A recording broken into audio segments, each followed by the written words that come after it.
زبان کی حفاظت یہ بہت بڑا اور کامیابی کی طرف لے جانے والا قدم ہے۔ آپ دیکھیے کہ یہی انسان کی زبان ہے، اچھی ہو، اخلاق اچھا ہو تو اس کو بلندی کی طرف لے جاتی ہے، اور یہی زبان اگر انسان اس کا غلط استعمال کرے تو ذلت اور پسپائی کی طرف اسے لے جاتی ہے۔ لہذا زبان کی حفاظت یہ بہترین جو ہے وہ عمل ہے۔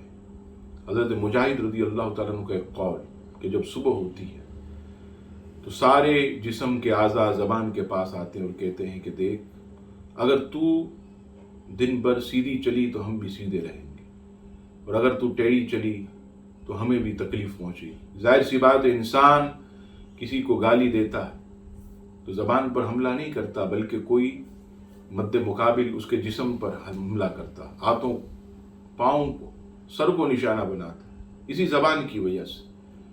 تو زبان کی حفاظت یہ بہت ضروری، چنانچہ رب کریم قرآن مجید فرقان حمید میں ارشاد فرماتا ہے، سورہ قاف کی آیت نمبر 18، ما یلفظ من قول الا لدیہ رقیب عتید،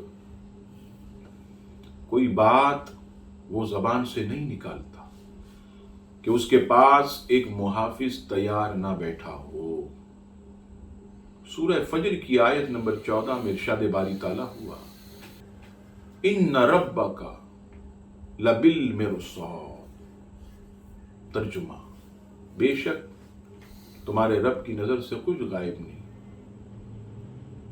اب آئیے بخاری شریف کتاب الادب حدیث نمبر 6018، حضرت سیدنا ابو ہریرہ رضی اللہ تعالیٰ عنہ سے روایت، رسول اللہ صلی اللہ تعالیٰ علیہ وسلم نے ارشاد فرمایا، جو شخص اللہ اور آخرت کے دن پر ایمان رکھتا ہے وہ اچھی بات کرے یا خاموش رہے۔ حضرت امام شافعی کا فرمان ہے، جب تم میں سے کوئی شخص بات کرنا چاہے تو اس پر لازم ہے کہ پہلے اس کے بارے میں غور کرے، جیسا کہ فرمایا پہلے تولو بعد میں بولو۔ اگر اس کلام میں مصلحت ظاہر ہو تو کرے، اور اگر اس بارے میں شک ہو تو مصلحت ظاہر ہونے تک کلام نہ کرے۔ اب آئیے مسلم شریف کتاب الایمان کی حدیث پاک حدیث نمبر 42، نبی رحمت شفیع امت صلی اللہ تعالی علیہ وسلم کی بارگاہ میں عرض کی، یا رسول اللہ، کون سا مسلمان افضل ہے؟ تو سید عالم صلی اللہ تعالی علیہ وسلم نے ارشاد فرمایا، جس کی زبان اور ہاتھ سے لوگ سلامت رہیں۔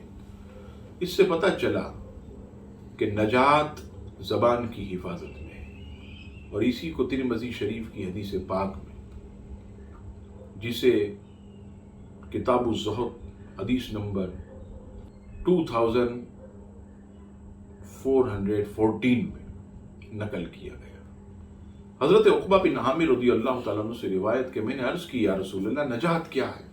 تو سرکار کریم علیہ السلام نے ارشاد فرمایا، اپنی زبان کو روک کر رکھو، تمہارا گھر تمہیں کافی ہو، اور اپنی خطاؤں پر رو۔ امام ترمذی فرماتے حدیث حسن ہے۔ اس سے بھی پتہ چلا کہ نجات کم بولنے میں، نجات سوچ سمجھ کر بولنا، نجات خاموشی میں۔ اتنی پیاری بات کسی نے کہی کہ یہ جو خاموشی ہے یہ علماء کا وقار ہے اور جاہل کا پردہ ہے۔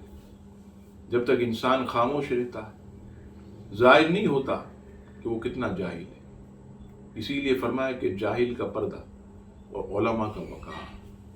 اللہ تبارک و تعالی ہم سب کو زبان کی حفاظت کی توفیق عطا فرمائے۔